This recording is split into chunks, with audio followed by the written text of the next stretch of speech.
So the speakers of today, so I am Giuseppe Ascoli-Modica. I'm from data.europa.eu. I work at the European Commission and more specifically the Publication Office of the European Union. Data.europa.eu is the single point of access to open data of the European Union. We hold data from national data providers of EU member states and European countries, as well as data from EU institutions, agencies, and bodies. Today, I am joined by four fantastic organizations. First, Medicatio, Miwan and Willy. Miwan is the co-founder, together with Willy, of Medicatio. She's a sociologist who specializes in studying the qualitative experience of the patients. And Willy, also co-founder, worked primarily as a data engineer and focused on researching health and medical topics. His expertise helped to develop and maintain the Medicatio's extensive database of medication information, but you'll learn more about the organization soon. Next, we're going to have Maxwell Austin. He has a background in research and analysis using New York City housing data. He also enjoys learning and teaching new technologies with others and organizing to stop addictions. He's passionate about using data and technology to support the tenant movement and organizing to build tenant power. Next, from the EU side, from Germany, we have Clara Braclo from Integrate. She's the CEO of Tour on Tour. She uses digital tools to make arriving and living in Germany easier and fairer for everyone through the application Integrate. She studied intercultural management and ethics and is responsible for impact measurements and the further development of the organization since 2017. Last but not least, we have Bijan Kimiagar. Is the Associate Executive Director for Research at Citizens Committee for Children of New York. His team produces research and resources on child and family well-being, and these resources help elected officials, service providers, and New Yorkers shape state and local policies, budgets, and programs. So to begin, we will begin talking about the use case observatory. So what is it? It's a research project made by my office, data.europa.eu, that aims to monitor 30 use cases between 2022 and 2025. The observatory contributes to measuring open data impact in Europe by addressing three main topics. First, identifying whether the impact is economic, governmental, social, or environmental. Then to understand why is it important to monitor these use cases in a long-term factor to actually understand the impact they produce in Europe. And then last but not least, we want to also look at how we can learn from its experience in a way we measure open data impact across Europe, which can also be replicated beyond Europe. Our methodology was fairly simple. We used the resources that we already had internally, like the Open Data Maturity Report, which assesses the open data maturity of different EU countries, the EU Datathon, a competition that we hold for use cases to show the potential that they have to make an impact, and our use case repository, a database of use cases that we held internally. We use different criteria, three main ones, such as the type of the use case, trying to achieve also geographical balance, and as mentioned before, 4 dimensions of impact. We also try to add 3 additional special criteria, such as award winners, focus on women, and in line with the EC priorities. EC stands for European Commission priorities. How did we do so? We contacted each of these use cases, more than 100, and we also conducted more than 30 interviews for each of these use cases. The reality was a bit different from what we aimed, as usually is, with a bit more intensity for the social dimension and less on the economic. However, we were happy that we actually managed to use some of the additional criteria that we put. Sorry to interrupt. I think the slides aren't advancing. The slides are not advancing. That's great. Let me see what I can do. Let me stop the share and then go back. Okay. Are we on slide 1 now? Anyone? Yeah, I think it's showing like your PowerPoint editing window rather than the full screen, if you have that open also. Possible. So if I do a full screen here, what do you see? Still the same. Still the same. Interesting.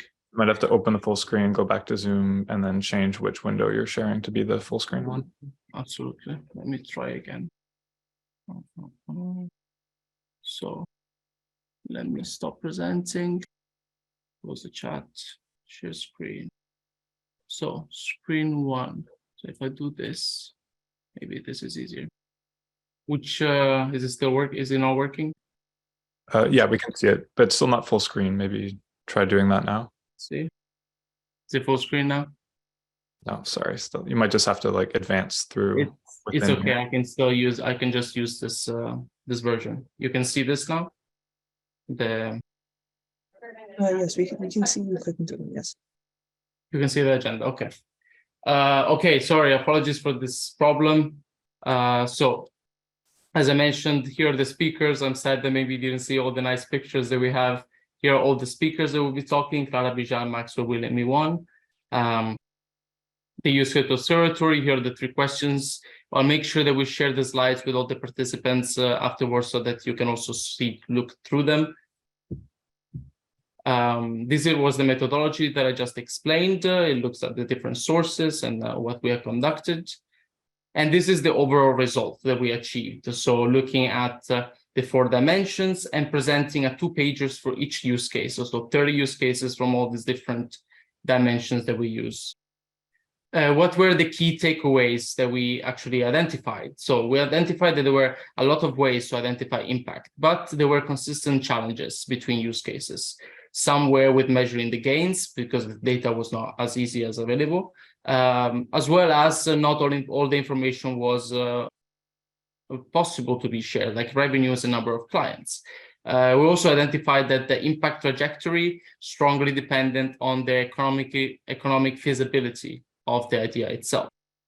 What is the timeline of our project? So we launched the first report in October 2022, and we aim to continue. We also had a dedicated webinar on Data.Europa Academy, as you can see below our logo. The second report will come in Q1 2024, looking at the development over the year, and the final report in 2025. So thank you everyone for listening about the use case observatory. I hope you find it interesting. You can find it in the materials for the webinar. And now I will move on and give word to our speakers to present the use cases that we have identified for this great webinar. And so they can present their impact, their organization, and what they do. Our first speaker of the day will be Miwon, presenting Medicatio from France. And so now, Miwon, you can unmute yourself, and I will flip through your slides. Hello, everyone. Before we begin, I'd like to express my gratitude to Giuseppe for inviting me as a panelist in this webinar. It's a wonderful opportunity to share my insights and experiences with you and all the panelists and learn from others. So if someone asks me to describe what Medicatio is about, I say, next slide, please. I say it's an enhanced version of patient package insert, so to say medication guide with the intelligence connecting public data regarding decisions, evaluations, and statistics around the drugs made by French and European regulatory bodies. Medicatio aims to enhance access to dynamic and evolving drug information by utilizing public open data, which has enabled us to provide a more complete picture of the pharmaceutical landscape. It aggregates and builds a structure to public open data sets, providing updates on post-market surveillance, adverse effect reporting and analysis, changes in prescription criteria, drug-drug interactions, and so on. Medicatio also provides easier access to comprehensive data through graphs that show where and how many medicines have been dispensed, how much is spent on medicine reimbursement, and on whom it's been spent. This promotes transparency for patients and helps them better understand their use of medicine. The next slide presents major features of Medicatio. Next slide, please. So it's really who has leveraged cutting-edge technologies to build Medicasio's database for data aggregation, harmonization, and visualization. With tools like GraphQL and a typo-tolerant search bar, Medicasio delivers comprehensive and accurate data by connecting over 15 different data sources. In addition to data aggregation, Medicasio also performs essential functions like data mining, cleaning, selection, and retrieval. So we have the paper version of the patient package insert added with French authorities' security information updates, and the professional version of paper patient package insert, drug interactions, all the statistics and filters to find better, like a quicker, find quicker the information about the similar or the same drugs for therapeutic indication. So in summary, Medicasio aims to tackle the gap knowledge between medical professionals and lay citizens. Our top priority is time efficiency, recognizing that patients, caregivers, and professionals often encounter situations that require immediate action. That's why Medicasio provides instant access to data and search results, allowing users to make informed decisions quickly and effectively.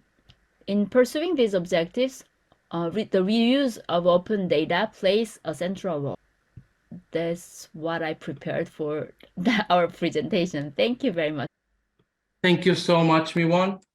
It's really interesting. I think it's one of the key reasons why you also selected it as an extremely specific use case that is really interesting to also share and see where it belongs in the use case matrix, let's say, that we have. Next, we have JustFix from New York City, Maxwell Austin, the software engineer. So up to you, Max. Thank you. Yeah. So I'll give you a bit of an overview of JustFix. So we're a nonprofit organization that builds free tools for tenants to be able to get information about their buildings and assert their rights as tenants to safe housing. And so we build a number of tools to help tenants be able to use. One is to kind of like request repairs and also get information on the regulation status of their apartment, which is a critical thing to know to be able to kind of have that safety and asserting some of your rights and understand what those rights are, as well as another tool, which I'll be focusing on today, which is our biggest use of open data. It's a website called Who Owns What, and essentially it allows you to search your apartment and find out a wealth of information collected from various open data sets to get information about your building, as well as who the landlord is, which is somewhat difficult to know because of a kind of layers of shell companies and LLCs that kind of mask the actual ownership of the building. And further, that it tells you who your landlord is and what are all the other buildings they own. And so that allows you to kind of like organize across buildings, across the landlord's portfolio to kind of have a greater kind of collective impact, whether that's through kind of like on the ground organizing with tenants, building tenant associations, and kind of fighting back against landlords, disinvestment and harassment and those sort of conditions, as well as to kind of give additional power to legal cases by like building those up to group cases and giving lawyers and legal advocates more information about the cases. So that is Who Owns What. And then I'll also be talking briefly about some of the data that goes behind that website, which also we work closely with a volunteer group called the Housing Data Coalition, who've built a tool called NYC-DB, which kind of helps collect a lot of this data that we use. And so I'll be touching on a few of those. So first, Who Owns What? You can see here the homepage on the next slide. So when you search your address, you'll land at a page like this, and immediately you can see there's kind of a wealth of information that's available about your building. And so just on this page alone, we've got like almost a dozen different data sets coming from different agencies at the city, state level, and it's all been kind of like parsed together and displayed in a kind of easy to understand and digestible way. So previously, a lot of what we've done with this tool is kind of making more user-friendly and efficient and automated practices that organizers and legal advocates and tenants themselves have been kind of developing for years in New York City to do this work. And so previously this had involved a lot of going through all sorts of kind of clunky government websites and finding the information or looking things up in a very kind of manual and time-consuming process. What we've been able to do is, with the power of open data, is bring it all to users in this kind of like clean format and make a lot of additional kind of connections that wouldn't be available otherwise. And so, for instance, here you can see we've pulled all sorts of information about the building and the conditions, which are helpful for any of those kind of organizing or legal practices. So information about the number of violations in the building and things like that, as well as the owner. So you can see at the bottom here, the actual building is owned by a kind of single-use LLC, which is difficult to kind of get anywhere behind that. We use a kind of variety of open data sets to find the actual individual like people that are the owners of the building to kind of like help direct that kind of organizing and legal work towards those targets. And then as well, if you go to the next slide, you can see there's a kind of wealth of other data about the properties that we make kind of available in a digestible way, as well as with a lot of additional context that is lacking from the kind of official portals where you might find this information, and it's displayed in a kind of easy way that you don't need any kind of extra skills to be able to access that, can provide that extra context. But it also allows us to kind of go a step further and add some additional value. So if you'll see on the next slide, we're able to take a lot of this information about the ownership and make all sorts of connections that would be extremely difficult to do in a kind of manual way. And so what we're doing here is, because each property is owned by a kind of single LLC, there's a lot of work to be able to kind of find those connections of all the properties that are owned by a single landlord. And so we're able to get over all the various misspellings and intentional or otherwise that are in the data, as well as the differences in addresses, and kind of link up all of these businesses and owners to get a full picture of the portfolio of properties, so that both like city kind of inspectors and regulators can kind of have that picture, legal workers can kind of build their cases, and tenants can organize across buildings with all of their neighbors in under the same portfolio, and kind of enhance their impact when fighting back against these conditions. And so all of this is built on open data, but it's kind of actually made possible by a lot of work of volunteers from a group called the Housing Data Coalition. So we see on the next slide, all of this data is kind of open on the open data portal, but there's a lot of work to be able to get it into a state that would be usable for building an app like we have. And so a lot of that is kind of the unglamorous work of extracting the data from the websites, getting it all cleaned and kind of standardized in a format that allows us to link individual building information across data sets from, like almost a dozen different agencies and sources. And so a lot of that work is done by this community, this open source community of contributors to bring both the kind of like metadata context and that kind of like on the ground experience with working with the data and the kind of processes that generate that data, as well as to put it in this kind of format that tools like ours, as well as many others that exist, can be built on this kind of common platform of this database. And so I'll talk a little bit more on the panel about the kind of challenges of working with this open data, but it really kind of unlocks a huge amount of potential impact for tenants, and to kind of assert their rights and fight back against landlords and kind of dispossession. Thank you. Thank you very much, Maxwell. This was very interesting. We'll hear more about it during the panel discussion. Up next, we go back to the EU in Germany, when we're going to have Clara Brachlow talk about Integrate. Yeah, good morning and good afternoon from Germany. I'm very happy to be introducing our digital integration platform, Integrate, here today. And our aim is to help municipalities and other integration actors to communicate with migrants and refugees on a local level. And I'm going to show you how we approach this task and the role open data plays in our work. So the story of our initiative began in 2015 when around 1 million refugees arrived in Germany. And the integration structures such as counseling centers and volunteer groups were really challenged by the amount of new arrivals. And one aspect that very soon became obvious that while those integration structures were in place and they were challenged, but they were able to provide the support needed, the information about where to go and who to ask could hardly be found online, let alone in the mother tongue of those arriving. And during those times, some of Integrate's founders were assisting refugees as volunteers in the city of Augsburg, which is in the south of Germany. And as the lack of information became more and more obvious, they had the idea to build a digital multilingual platform where all relevant local information could be found. And in a joint effort of the Integration Association Tür an Tür in Augsburg and the Technical University in Munich and the social department of the city of Augsburg, Integrate was launched with local content in November of 2015.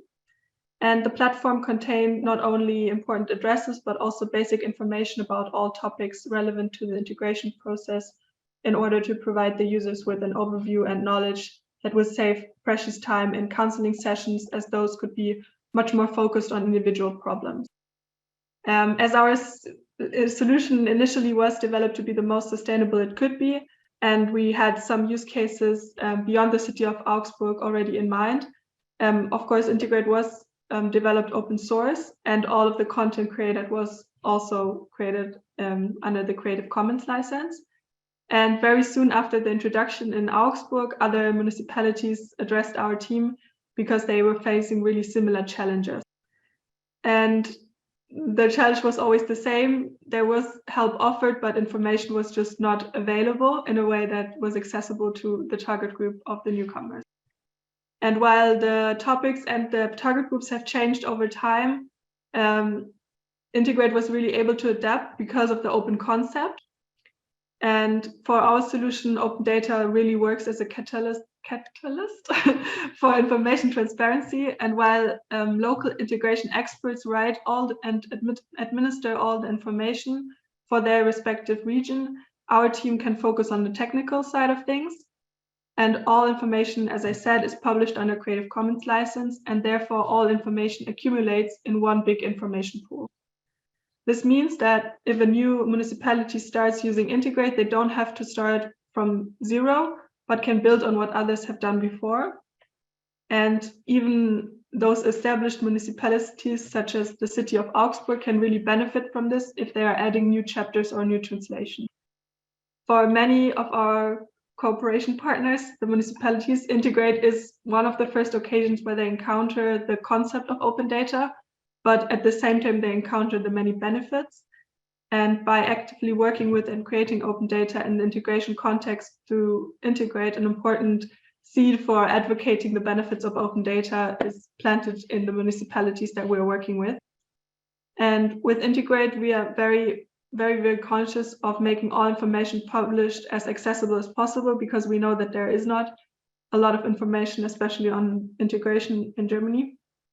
And if information is published in Integrate, it immediately becomes searchable via search engines. So not everybody's using Integrate, but they might find the information anyways. And by using open source of the code and open data of all information, we can create a very sustainable and transparent solution beyond singular organizations like ourselves or singular municipalities. And our main goal with Integrate is to reduce the information poverty, as well as it is one of the main contributing factors limiting people's opportunities and chances in Germany. And when we were starting to work with Open Data EU, we were asked if what we were doing would be possible if we were not using open data. And for us, it's a clear no, because we are working to reduce information poverty, and it seems very counterintuitive to be using closed source or withhold information from anybody. Yes, so maybe you can switch to the next slide. Well, I thought there was one more, but probably not. Yeah, so we're trying to assist the municipalities to reach their goal of creating information transparency for migrants and refugees. And all information that is in Integrate is created by integration experts on site. So we are not creating the information ourselves, but we are enabling those who are having the information usually in their heads to make them public and make them available and create one big databases that can be used and shared across Germany or beyond probably as well. Thank you. Thank you very much, Clara. I think the app is clear. Like its purpose is very interesting. That's why also you were selected for the use case observatory, and we highlighted your work in our report. You also joined our webinar introducing the first time the use case observatory to the public. So it's extremely interesting, and I can't wait to hear more during the panel discussion. Our last speaker for the day is from the Children's Committee for Children of New York, Bijan Kimiagar. So to you now. Thank you so much, Giuseppe, and thank you to Open Data and to our fellow presenters today. I think it's super appropriate that we have a international panel because New York City is an international city and a city of immigrants, and so kind of featuring this is an important component of our work. If you can go to the next slide, please. What I'm going to do during my time is share a little bit about Citizens Committee for Children, our vision and approach, including how we use open data. I will share one of our key data resources, our online database, and how we integrate public data into that, and then also a couple of use cases of using open data to inform our advocacy. So our organization was founded in the 1940s by Eleanor Roosevelt and peers who were addressing similar issues that we are today. And our vision then and now is that every child is healthy, housed, educated, and safe. And we achieve this vision through a multi-pronged approach. Data are critical to our work. We use data that focus on child and family well-being, broadly conceived. And these data come from multiple sources and inform multiple advocacy issues that we work with elected officials at both the local and state level. And critical to this work is that New Yorkers are mobilized. And we say that New Yorkers know the facts, share the facts, and are part of the solution. If you want to be part of the solution, I welcome you to join our advocacy newsletter by visiting our website. Next slide, please. So what you're looking at here is a screenshot of our online database. It's something that we've had basically for over 10 years, and it pulls together hundreds of indicators of child and family well-being from sources both published and unpublished at the federal, state, and local level. So we use multiple indicators from the US Census Bureau, in particular the American Community Survey. Sometimes this is a matter of replicating data tables that exist, but other times it's about curating information in a way that focuses more on the issues of children and families. At the state and local level, we rely heavily on agency websites and also open data, both the state and city level open data sites, because a lot of times the information is curated there in a way that's really helpful to us. All of our resources on this website are free and downloadable. This includes both the data sets and the visuals. So if we have a curated analysis that's not available anywhere else other than our website, that's available to any user. Next slide, please. I want to share a couple of use cases of how we leverage open data to create what I call novel data sets. So these are data sets that don't exist anywhere on open data in the form that we have, because we've actually used open data to create a new way of looking at it. And so One example is how we've used a readily available resource, the Department of Education's demographic snapshots, that has information by school about the racial and ethnic composition of students. And we create a variable called areas that are diverse, where schools have no one racial ethnic group exceeding 50% and no two groups exceeding 80% of the student body, or that we have schools that are predominantly one racial ethnic group, where one racial ethnic group makes up more than 50% or more of the student population. And this is important because there has been in New York City for a long time a discussion around how access to the city's educational resources may or may not be equitable across racial and ethnic lines. And most poignantly, this has been discussed in access to the city's specialized high schools, where the city's specialized high schools that, as the city puts it, are to support the needs of students who excel academically or artistically, do not always represent the children of New York City in terms of racial and ethnic diversity. So by taking demographic information by schools and creating a novel data set, we can better understand where in the city, what school districts or community districts are there racial and ethnic diversity within schools. Another example I'm going to be focusing on is how we pool together public data from multiple agencies to then create a more complete picture of a particular situation. And in this situation, we're looking at public early care and education programming. And I actually see the person who put together these data, Maria Drobniak, is on the participants of today. So thank you, Maria, for being here. What Maria has done has pulled together information from the Administration for Children's Services, Department of Education, and Human Resources Administration to better understand than any one data set would alone the full range of public early care and education programs. So this includes the school-based programs, contracted programs, which are essentially similar, that they're programming in community-based organizations or in what's called family childcare, and also the voucher system, where families receive subsidized vouchers to offer care in some informal settings, and then also just supporting children's families' childcare needs. What's important about this data set is that it's not just that we pull together information from multiple sources, but what Maria has done is actually work closely with staff at the different agencies to better understand how these data come together and actually collaboratively inform how we can create public data sets that are more complete in the future. And what this means is that because there's been a transition from the Administration from Children's Services to the Department of Education for the system, some of the institutional knowledge around how to understand enrollment is actually being transferred to. And Maria, as someone who's been working with these data for several years, has been in contact with different staff and really trying to say, we don't want to have to make data requests. We actually prefer that information is available publicly on open data or through a city website.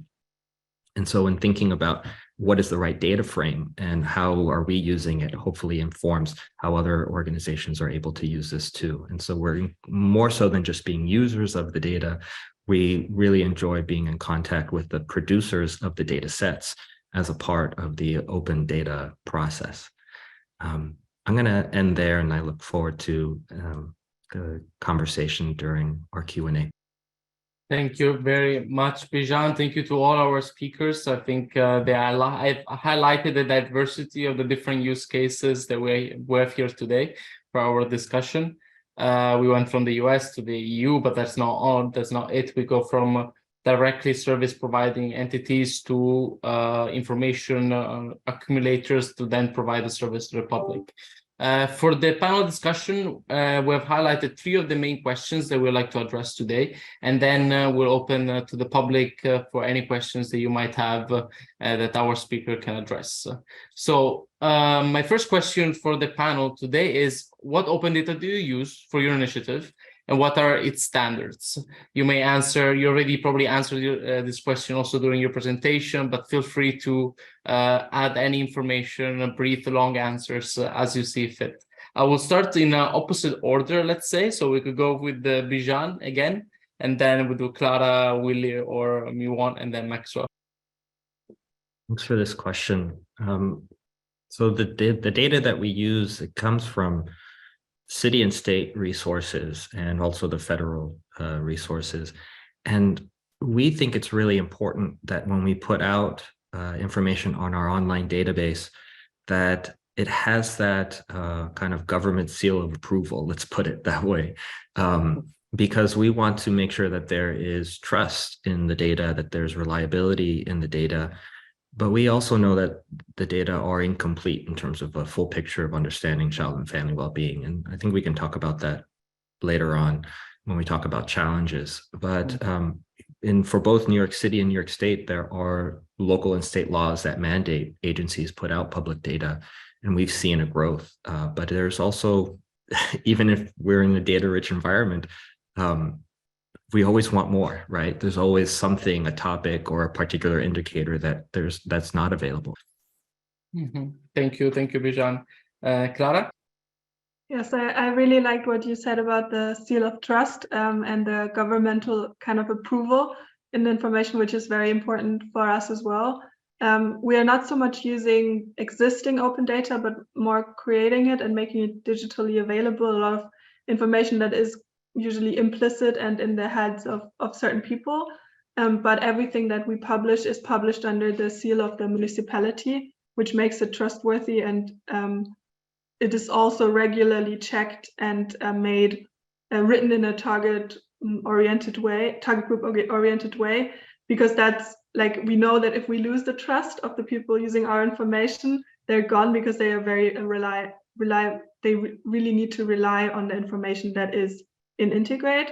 So this, like, working together closely with the government, regularly checking information whether or not it's still accurate and has been changed when there are, for example, legal changes, is something that is very important for us as well. Very interesting.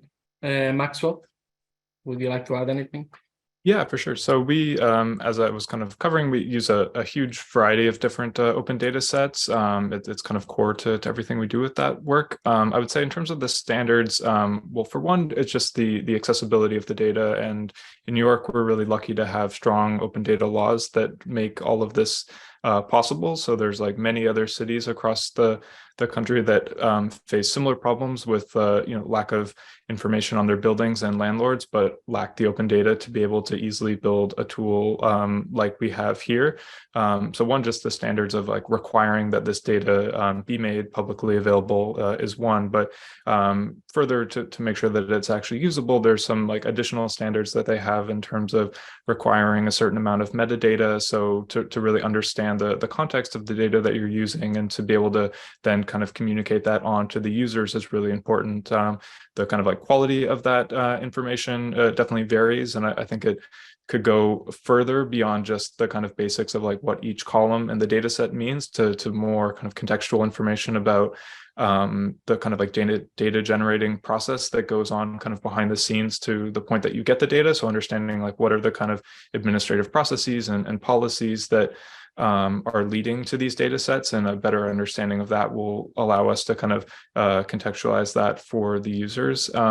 And then also just the kind of like more technical standards. So a thing that we've benefited from is a recent kind of addition to the open data laws that requires geocoding of any of the address-based data sets. And that goes kind of a long way in reducing the amount of extra work that all of the consumers of open data would all be having to do kind of individually, and being able to kind of like push that up to the agencies and have them do that before they release it kind of expands the number of people that can actually make use of this data, and again kind of like leads to the greater kind of trust in the data and the processes, and makes it more available. So those are some that I can think of. Yeah, that's very interesting. Then Willie or Miwon. Yeah, I will answer to the first question. So Medicasio, as I told you in our presentation, is built with over 15 different sets of data from the French authorities, French health authorities, and also shared on the data portal of European Union. But we also have some other data sets, more or less public, from the French authorities. So as we promote security and safe use of medicines, we chose only the data directly related with the decision making process and criteria that medical authorities ask to practitioners to respect. So that is the main reason why we use only the publicly open data. They are more trustworthy.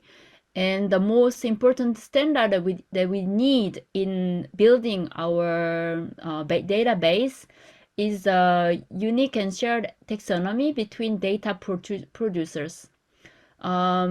Because we provide the information about the medicines to the general public. Foremost, we know that the most, like half of our users are general public, and they need some more information than the practitioners in their daily basis.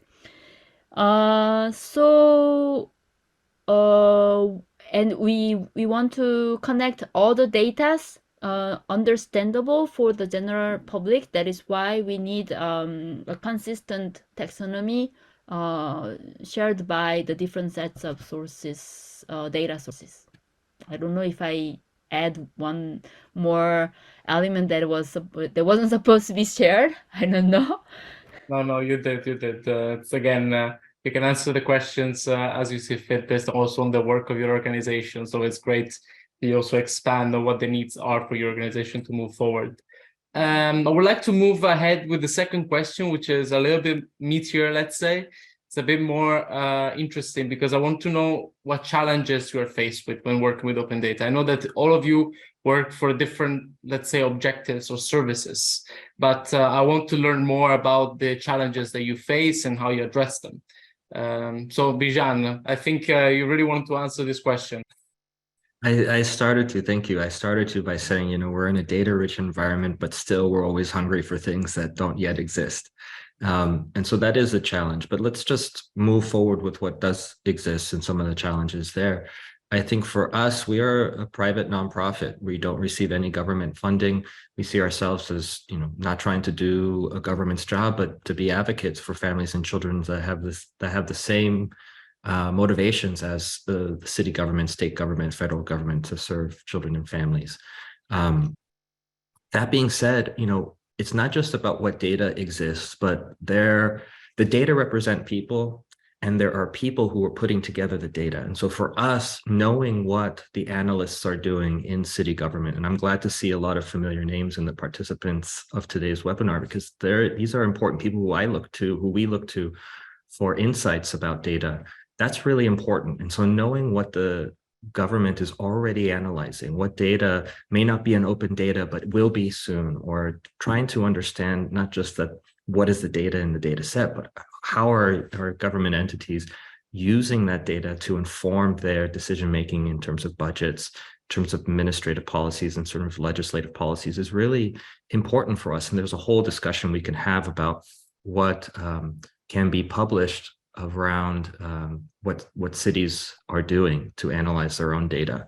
Because I always ask this question of ourselves, like if we're going to go out to do an analytic project, the first question is, has this been done somewhere already? And has it been done by city government? Can we learn from that? Can we complement that? Can we supplement that in ways? And then another challenge, and this is maybe something we can talk about for a whole other issue, is how do we integrate the kind of government seal of approval data with what I call community data, what we call community-based data, meaning information that citizens collect themselves about their own communities, schools, or places where they live, work, and play. That's a whole discussion that we can have about what the future of open data looks like when we integrate citizen collected data as part of government collected data. Thank you so much, Bijan. Again, it's great to look at that perspective of the relationship with the data providers and how you can also improve in that direction. Clara, would you like to say something about this? Yes, sure.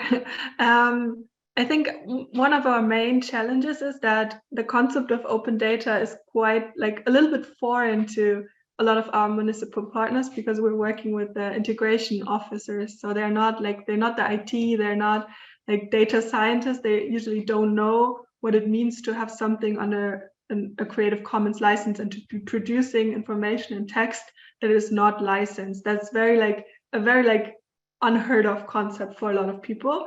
And common practice and default mode would be to, okay, I write something and then it's mine. And then like if I want to copy somebody else's text, I need to ask. That's it's very set in the heads of people. And we get in there and we're like, okay, yeah, you publish everything under Creative Commons and you can copy and paste from everybody else. That's something that always takes a little bit of time to adjust to, like the whole concept of, okay, but like there's a lot of hesitancy, and if we ask why are you hesitant, there's no real like answer to it, but it's just like I'm not used to it. It's not a common practice, and that's something that we encounter every time almost. And we can tell now it's getting easier because there's some changes in law so that open source is more encouraged, and that's something that like slowly is sifting through the parts of the municipality. But we have always like had this very like, okay, we start somewhere small and then it will sift through. And that's always a lot of like explaining what it means and like working with this internal hesitancy, because our system currently works a lot with a closed mindset on both technology and information. Yeah, no, that's something that we also face as data.europa.eu. We try to advocate for open data, and we do find ourselves explaining the concepts of open data to people that we wish it was already communicated to. So it's sort of a concept that is not novel, but it still has to be introduced to all levels of public sectors, but as well as private sector. So thank you so much. Maxwell, would you like to share with us your challenges of JustFix? For sure, yeah. So previously I spoke about kind of that New York generally has very good open data, but there are some kind of like glaring exceptions, and a lot of our problems probably come from those. So I would say that some of the agencies that are kind of allowed to operate like outside of the whole kind of open data ecosystem, so most notably the public housing system in New York City, NYCHA, there's almost no good public data on what's happening in those buildings, and that like greatly limits what we're able to do in terms of making that data available to tenants in those public housing buildings, and limit kind of what they can do with that information themselves. At a similar situation is at the state level, where the local laws don't apply. Some of the state agencies, particularly the one that oversees the rent regulation system in New York City, they don't make any of their data available, and this is such like a crucial thing to know about your building and your status. And they aren't kind of like administering the program and have like kind of proper oversight, and being able to kind of like look into cases of fraud where the landlord is kind of like saying that they've made repairs and they haven't, but then also that they just don't make the data that they do have available. And so what that kind of leaves us and others in the field to kind of work with is to kind of work around these. And so usually that's open source projects and kind of individual initiative to try to get this data by other means. And so one that might just be like going directly to the agencies and requesting it. So the Housing Data Coalition group that I mentioned, that I'm also a member of, we went directly to the state agency that operates the civil housing court system and requested some of the data. It took many years to actually get access, and then in turn make that data that they finally agreed to give us public to everyone else to be able to use. Other times it's filing kind of freedom of information law requests, and then in turn making that open source for other folks to use. And other times there's kind of when agencies are like not cooperative at all for any of these, you have to kind of scrape the information from either the websites where like pieces of it are made available in an inaccessible way, or like from something like PDF documents. So for example, to see kind of like how much work this ends up being is to get a list of all of the properties that are rent stabilized. The state agency knows that, they won't give it to us. We can only find like a single line on individual property tax bills. And so we have to scrape many hundreds of thousands of these PDFs and to pull out one line for the number of apartments. And this is like a huge effort that folks in the open source community have been doing for a number of years. And that's the only way that the city has any information about this. Something as crucial as the what you're going to be paying for your rent in your apartment. So that's probably the biggest one, is the lack of data. Yeah, no, I understand that. Again, with our data portal, we try to make that information to our data providers as available as possible, also with different types of formats. But we do understand that, yeah, the granularity of the data and the actual collection of the data sometimes is not ideal. And it can be improved everywhere in the EU, but also in the US. Miwan or Willie, would you like to also fill in? Yes, sure. So I would say that I totally rely on all that all of you have been saying. So yeah, in France, we benefit from a law from 2016 that impose all the administration to open the data by default. So it's not, it's not up to the people to ask for the data, but it should be available straight away on the website. However, as you may experience, all administration takes time. Actually, it does take time for all administration to comply to this rule. So we also benefit from an open data portal in France as well as a European one, which is trying to impose all the best practices from to all administration to be able to communicate and provide open data swiftly. For the issues that we are facing, I would say that there is indeed a difference between the data which is published as open data and the actual available data, actually. As Maxwell said, so sometimes you have PDF files to parse, which is actually very, very difficult because very specialized, and to transform into data, and this is not considered as open data actually, because it's pretty close, let's say.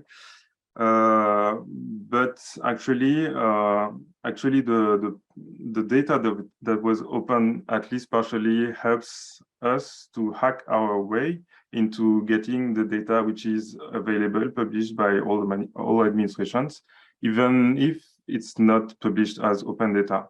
I would say as well, one issue that we are facing is about taxonomy, how each entity is naming the columns, let's say, is naming things. For instance, we could have a name of medicine from one administration, and that would actually contain names which are complying to a very specific format. And in another case, a name of a medicine could be totally different for another administration. So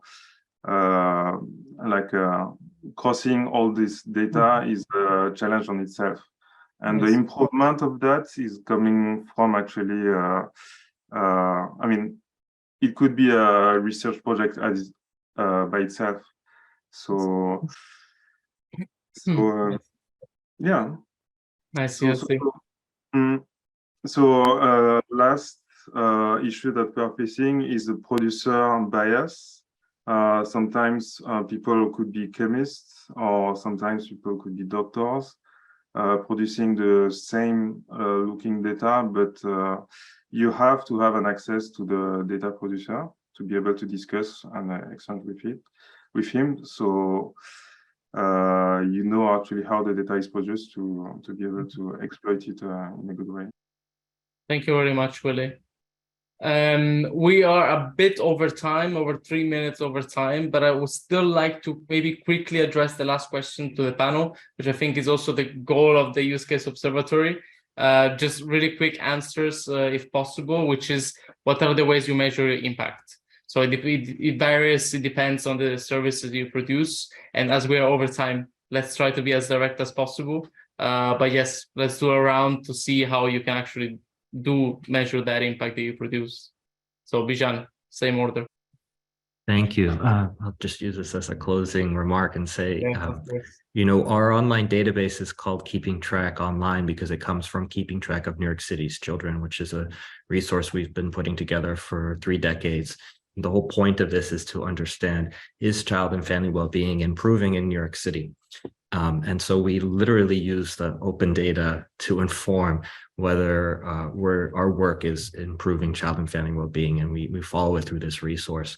But I would say another way that we measure impact is to make sure that it's not just improving overall, because when we see the city averages kind of getting better, it sometimes belies the information below, meaning that if we disaggregate by certain demographic groups, we don't see the same opportunities. And so for us, an internal organizational measure of impact is how well are we actually addressing, disaggregating the equity issues, meaning are we looking at how things are improving by race, ethnicity, by disability status, by sexual orientation, by other categories, because this is really important to understand if we're actually having an impact that is equitable and not just kind of looking at the top line finding. Thank you again for the opportunity today, and to the fellow panelists for your contributions. Thank you, Bijan. Clara? Yeah, so one of our main issues is that our target group is highly vulnerable. So data collection is always like something that we need to be very cautious of. So what we do, rather than track user behavior, for example, is that we enable our municipal partners to do local evaluations by creating material and surveys that we create once, and then they can reuse and adjust, and they are it happens often that they will adjust something and then let the others know, and then they share this material, which is really cool, and over time accumulates to a more representative number. However, as resources are super limited, it never lives up to scientific standards. So what we are doing alongside that is a randomized control trial with a research group that is not linked to us in any way other than we are cooperating to do this research.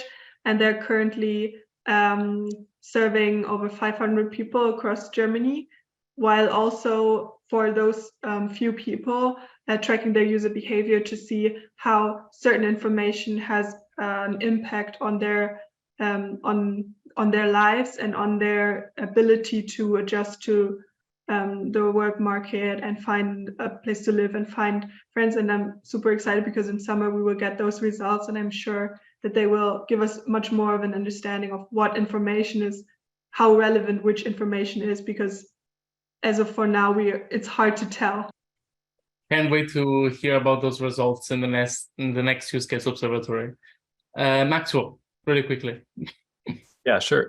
So we don't have a ton of kind of quantitative data on our impact for this tool in particular, the who owns what, but I'd say that the best way that we kind of know that it's working is that we stay in like extremely close contact with the users of our tools and engage in a kind of like co-creation process with them for all of the new features that we bring. And so both the ideas for what we're building and then kind of following up with them afterwards to see that they are kind of having the impact that what they were intended. And so a lot of that is kind of like reducing the amount of time that folks are having to spend on this kind of data collection and information research process that they can then instead spend knocking on more doors, talking to neighbors, or on the legal side, like actually arguing their cases and better serving clients.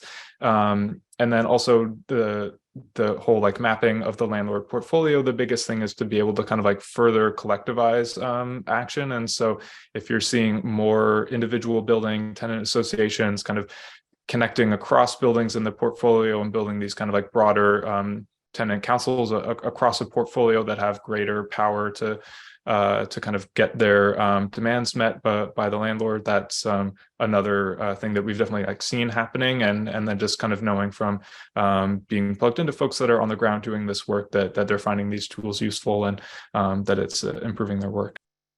Thank you so much. That sounds very, very interesting. And then last new one. Yeah, so we are our role is limited to the aggregator, data aggregator and visualization. So, and also given the context with the general data protection regulation, we have chosen not to collect or use any personal data of our users. But we try to measure the impact of our work through direct feedbacks from users. We got sometimes emails, and we try to understand what they are like, how they use, and what kind of impact that we can provide. And also we try to install a longitudinal survey to evaluate our impact over time. So we have gathered data from 1,200 respondents, and we know like how we know who are the main users and how much proportion of our users are patients or caregivers or practitioners, and where they are located, and what kind of information they are looking for, so that we understand better about what kind of information that we have to provide, and have an overview of the potential impact that we can have when we develop more services around a specific problematic that can arise, relate with the medication. Thank you so much, Miwon. Concluding remarks, 10 seconds. Thank you so much, panelists, for joining this call today. Thank you, every participants that have joined us to hear about this incredible organization and initiatives. I think we truly unlock the power of open data, which is the goal of my office. And it's great to hear from the EU, but as well from New York, how open data difficulties and challenges are shared. Also, when the services can be so diverse. So when the objective is diverse, but the commonalities is open data, I feel like we can all learn from each other. And I think that's what just happened today. We managed to agree on certain topics and show the different phases of working with open data. And it's great to hear also from our side, from the use case Observatory, we can then highlight and have a better view of how to measure that impact and how we can understand the challenges that use cases go through, so that we as a public institution can set the example to make their life as easy as possible. We want to provide open data because we want to create an impact. And in order to do so, we have to allow you to have access to good data and ease all the challenges that you face in all the different sectors that you address. So thank you, everyone. Thank you, panelists. Thank you, organizers. And thank you also to the Open Data team of New York. Thank you for the opportunity to talk in this great event. Thank you for organizing, and back to you, Arianna. Yes, thank you so much. Thank you, everybody, for joining. Thank you to the panelists, the hosts, once again, for leading us through this and taking time to put it together. We have a bunch of other great events today. I hope to see some more of you guys there. I'm going to drop a link in the chat right now to show everybody what events we have going on today. Also, I think you mentioned that you'll be sending out an email with all of the information you guys shared today, including your contact information if anybody wants to continue to learn more about the great work that they've done with open data. And with that, thank you all for coming. Enjoy the rest of your morning, enjoy the rest of your day, and hopefully the rest of Open Data Week. Thank you, guys. Thank you, everyone. Bye-bye. Thank you. Have a good one.